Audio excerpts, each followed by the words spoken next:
এজন ব্যক্তিক বচাবৰ কাৰণে এটা সিস্টেম লাগি গৈছে আৰু এজন ব্যক্তিক এৰি দিছে মৰিলে মনক যি হয় হ'ব হু ইজ জুবিন গাৰ্গ যাতে কোনো ধৰণৰ বিঘিনি নঘটে কোনো ধৰণৰ যেনে দুৰ্ঘটনা সংঘটিত হৈ পেলাই পোষ্ট মেলনৰ মৃত্যু নঘটে মোটামুটি 10 পৰা 12 কোটি টকাটো নিশ্চয় কালেক্ট কৰিছে আৰু পোষ্ট মেলনক নিশ্চিতকৈ 5 পৰা 15 কোটি টকা চাৰ্জ কৰিব মোটামুটি নমস্কাৰ পোষ্ট মেলন আলহী আহিল আৰু আলহী গ'ল এই ৱাটাৰমেলন নহয় পোষ্ট মেলন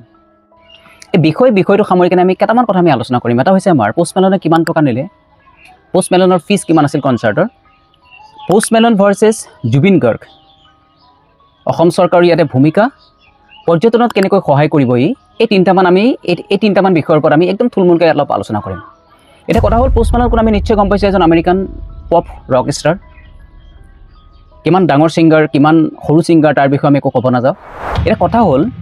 মূল বিষয়টো হ'ল যে জুবিন গাৰ্গ ভাৰ্চেছ পোষ্ট মেলন আমি এই বিষয়ৰ ওপৰত কথা পাতিম ইয়াতে আমি দুইজনকে আমি তুলনা কৰিবলৈ নাযাওঁ জুবিন গাৰ্গ নিজেই বিশ্ববৰেণ্য এজন শিল্পী এটা কথা হ'ল কথাটো পাতিম সিকিউৰিটিৰ ওপৰত আপোনালোকে নিশ্চয় দেখিছে যেতে নেকি পোষ্ট মেলন আহি পেলাই উপস্থিত হৈছে আমাৰ এয়াৰপৰ্টত তাৰ পৰা কি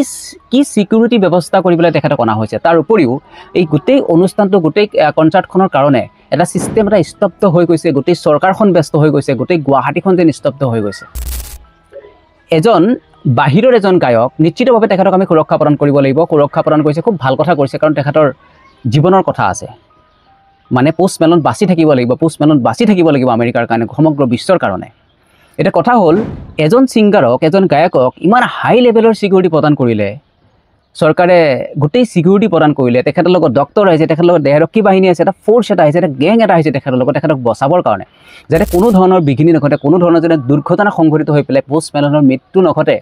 আৰু তাৰ কাৰণে চৰকাৰে যিমান যি কৰিব লাগে আয়োজকে যিমান যি কৰিব লাগে কৰিছে তাৰ কাৰণে তেওঁলোক ধন্যবাদৰ পাত্ৰ কাৰণ তেওঁলোকৰ এইখিনি দায়বদ্ধ ঠিক একেদৰে যেতিয়া নেকি জুবিন দাস ছিংগাপুৰত চৰকাৰৰ তত্ত্বাৱধানত সাংস্কৃতিক মন্ত্ৰালয়ৰ তত্ত্বাৱধানত কোনোবা ধুৰন্ধৰ শ্যামকানু মহন্তহঁতৰ তত্ত্বাৱধানত আয়োজকৰ তত্ত্বাৱধান গৈছিল তেতিয়া সেই জুবিন দাক কেনেধৰণৰ সিকিউৰিটি প্ৰদান কৰা হৈছিল জুবিন দাৰ ওপৰত কেনেকুৱা ধৰণৰ নজৰ দিয়া হৈছিল আৰু সেই সিকিউৰিটি আছিল জিৰো না জুবিন দাৰ লগত কোনোবা ডক্টৰ আছিল না কোনোবা দেহৰক্ষী বাহিনী আছিল নে তেখেতক ভালকৈ চোৱা চিতা কৰা কোনোবা মানুহ আছিলে এজন বেমাৰী মানুহৰ লগত যে ডক্টৰ এজন পঠাব লাগে তাৰ কোনো ব্যৱস্থা কৰা নাছিলে কাৰণ অনুষ্ঠানটো স্পন্সৰ কৰিছিলে চৰকাৰ নিজেই ৰেছপন্সিবল লগতে ইয়াতে আয়োজক শ্যামকানু মহন্তৰ পৰা আদি কৰি যিসকল আয়োজক আছিল এই গোটেইবোৰ ৰেছপন্সিবল হয় নাই জুবিন দাৰ মৃত্যুৰ কাৰণে এজন ব্যক্তিক বচাবৰ কাৰণে এটা সিস্টেম লাগি গৈছে আৰু এজন ব্যক্তিক এৰি দিছে মৰিলে মনক যি হয় হ'ব who is Zubeen Garg if Zubeen Garg dies nothing will happen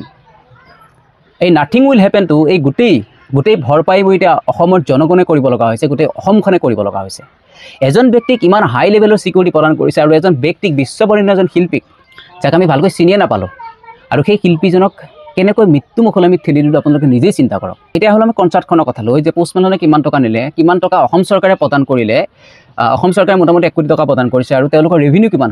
কিমান হ'ল সেইটো গুৰুত্ব দিবলগীয়া হয় সেইটো পিছৰ কথা মোটামুটি 10 পৰা 12 কোটি টকাটো নিশ্চয় কালেক্ট কৰিছে আৰু পোষ্ট মেলনক নিশ্চিতকৈ 5 পৰা 15 কোটি টকা চাৰ্জ কৰিব মোটামুটি 5-6-7 কোটি টকা তেখেতে নিবই এটা ৰাতিৰ ভিতৰত বা 5-6 ঘণ্টাৰ ভিতৰত বাকী যিমানখিনি লাভ হ'ল নিশ্চয় আয়োজকৰ লাভ হ'ব লাগিব ইয়াতে বুক মাই শ্ব' আৰু নেশ্যনেল লাইভ বুলি কোনোবা কোম্পানী জড়িত হৈ আছে তেওঁলোকৰ যিমানখিনি প্ৰফিট আছে কৰিব লগাখিনি কৰিলে পোষ্ট মেলনে যিমান পাব লগা আছিল ইমানখিনি পালে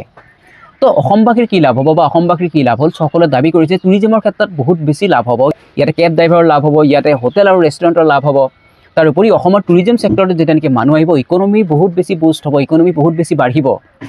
এটা নিশ্চিতকৈ ইকনমি বাঢ়িবৰ কাৰণে আমাৰ ইনফ্ৰাষ্ট্ৰাকচাৰ ভাল হ'ব লাগিব আমাৰ টুৰিজম সাইটবিলাক ভাল হ'ব লাগিব আৰু এইটো দীৰ্ঘম্যাদী হ'ব লাগিব বোলে 500জন বিদেশী পৰ্যটক আহিল দুদিন থাকি পেলাই গুচি গ'ল আমাৰ বৰ বেছি 20 লাখ টকা এটা পালোঁ 20 লাখ টকা কেনেধৰণৰ ইকনমি বুষ্ট কৰিব এই কথাটো আচৰিত হ'বলগীয়া কথা বা দুদিন তিনিদিনৰ কাৰণে কোনোবা কেব ড্ৰাইভাৰ কোনোবা হোটেল ৰেষ্টুৰেণ্ট এখন চলিব তাৰপিছত ইয়াৰ আগতে আমাৰ ব্ৰেণ্ড এম্বেচাডৰ কোন আছিলে tourism brand ambassador Priyanka Chopra তো প্ৰিয়ংকা চোপ্ৰা থাকোঁতে আমাৰ টুৰিজম সেক্টৰৰ কিমান বেছি ডেভেলপ হ'ল কিমান বেছি উন্নয়ন হ'ল সেই কথাবোৰ জানিব লাগিব এটা কথা হ'ল আমি কনচাৰ্ট পাতিব লাগিব ইণ্টাৰনেশ্যনেল ছিংগাৰ কোনোবা আনিব লাগিব যোনে নহওক আহি থকা কনচাৰ্ট পাতি থকা কোনোবাই চোৱাবিলাকে চাই থাকিব অসভ্যালি কৰিছে কোনোবাই সেইটো আমি দেখিছোঁ আমি তেনেকুৱা ধৰণৰ অসভ্যালি মই ভাল নাপাওঁ মই চাবলৈ নাযাওঁ এটা কথা হ'ল বহুতৰ আপত্তি এটা কি আছিল যে জুবিন গাৰ্গৰ মৃত্যুৰ শোক নৌযাওঁতে এনেকুৱা এখন কনচাৰ্ট পতাৰ কি প্ৰয়োজন আছিলে সেইটোতো চবেই ক'ব কাৰণ জুবিনদাৰ ন্যায়ৰ প্ৰসংগটো আমাৰ তলপৰি যোৱাৰ এক চক্ৰান্ত কৰিছে নেকি চৰকাৰে যদি কিবা চৰকাৰে চক্ৰান্ত কৰিছে তেনেহ'লে ৰাইজে নিমাত নহ'লে হ'ল ৰাইজ সজাগ থাকিব লাগে এই বিষয়টো যাতে তলপৰি নাযায় তাৰ কাৰণে সদা সষ্টম নজৰ দিব লাগে নহ'লে গোটেই বিষয়টো